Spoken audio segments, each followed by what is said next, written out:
लोहे पे जंग लग जाना। ब्लैक कोटिंग ऑन सिल्वर, जब आप चांदी काफ़ी टाइम तक पहन के रखो तो वो ब्लैक पड़ जाती है, इसे भी कोरोजन में ही बोलेंगे। ग्रीन कोटिंग ऑन कॉपर, जब आप कॉपर को काफ़ी टाइम तक यूज़ करो तो उसके ऊपर ग्रीन काई जैसे कलर का कुछ जम जाता है, लेकिन वो काई होती नहीं है बट वो ग्रीन कलर उस पर आ जाता है, तो इसको भी कोरोजन ही बोलेंगे। नेक्स्ट आता है हमारा रेंसिडिटी। रेंसिडिटी में आता है हमारा द ऑक्सीडेशन ऑफ फैट, यानी कि फ़ैट का बढ़ जाना, एंड ऑयल्स का बढ़ जाना। व्हेन एक्सपोज टू एयर, जब एयर के साथ किसी भी चीज़ का रिएक्शन होकर फैट्स और ऑयल उसका बढ़ जाना उस चीज़ में, तो उसे रेंसिडिटी बोलेंगे। इसकी वजह से बहुत बुरी सी स्मेल और बहुत बुरा टेस्ट भी आ जाता है कभी कभी फूड में, तो इसे रेंसिडिटी बोलेंगे। ठीक है, अब देखिए केमिकल रिएक्शन के जितने भी हमने पार्ट्स थे वो तो सब पढ़ लिए, लेकिन कई बार होता है कि टेम्परेचर बेसिस पे भी इसको क्लासीफाई किया जाता है, टेम्परेचर बेसिस पे भी। तो यहाँ पर दो आते हैं, एक होता है एक्सोथर्मिक और एक होता है एंडोथर्मिक। ठीक है, एक होता है एक्सोथर्मिक, एक होता है एंडोथर्मिक। एक्सोथर्मिक होता है हीट इज़ रिलीज अलोंग, जब हीट उसमें से निकले केमिकल रिएक्शन करते समय। एंडोथर्मिक होता है रिक्वायर्स एनर्जी, क्या क्या चीज़ें उसके अंदर चाहिए होती हैं, हीट, लाइट और इलेक्ट्रिसिटी। जब ये तीनों चीज़ें चाहिए हों तो उन्हें बोलेंगे एंडोथर्मिक। ठीक है, ये दो तरीके की होती हैं, एक्सोथर्मिक और एंडोथर्मिक। इसका मैं आपको एग्जांपल दे देती हूँ।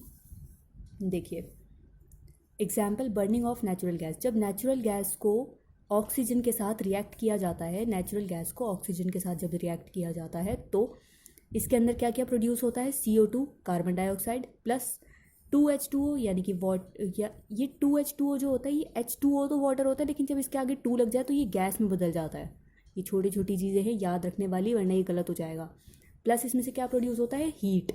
तो जिसमें से हीट प्रोड्यूस हो रहा हो उसके क्या बोलेंगे, एक्सोथर्मिक। क्या बोलेंगे, एक्सोथर्मिक रिएक्शन।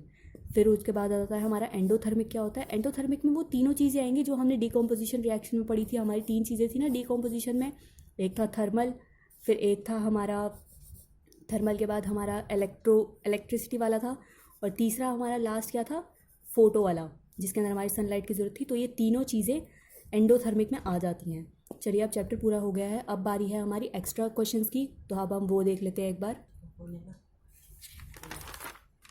तो ये हमारे कुछ एक्स्ट्रा क्वेश्चंस हैं।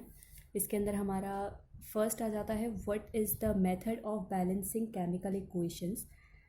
तो मैं आपको बता दूं कि जो केमिकल इक्वेशन को बैलेंस करने का जो मेथड है वो एक ही मेथड है, तो इसे बोलेंगे हम हिट एंड ट्रायल मेथड। इसे हम हिट एंड ट्रायल मेथड बोलते हैं, जिसके अंदर हम रिएक्टेंट्स और प्रोडक्ट दोनों के अंदर ही सेम एलिमेंट, यानी कि सेम नंबर ऑफ एलिमेंट हम लोग कर देते हैं।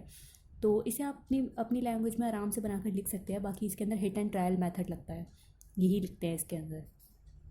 फिर आता है why it is necessary to balance chemical equation. तो ये मैंने आपको बताया था लॉ ऑफ कंजर्वेशन सॉरी, तो वो आप इसके अंदर लिख सकते हैं, वो जो 2 पॉइंट थे। फिर ये ऐसे आपका आ जाता है एग्ज़ाम में, balance the following chemical equation. ये आपको 2 केमिकल इक्वेशंस दी जाती हैं और आप इन्हें बैलेंस करते हैं। फिर नेक्स्ट आ जाता है हमारा right the uses of decomposition. Decomposition reaction हम लोग क्यों करते हैं, इसका यूजेस क्या क्या होते हैं।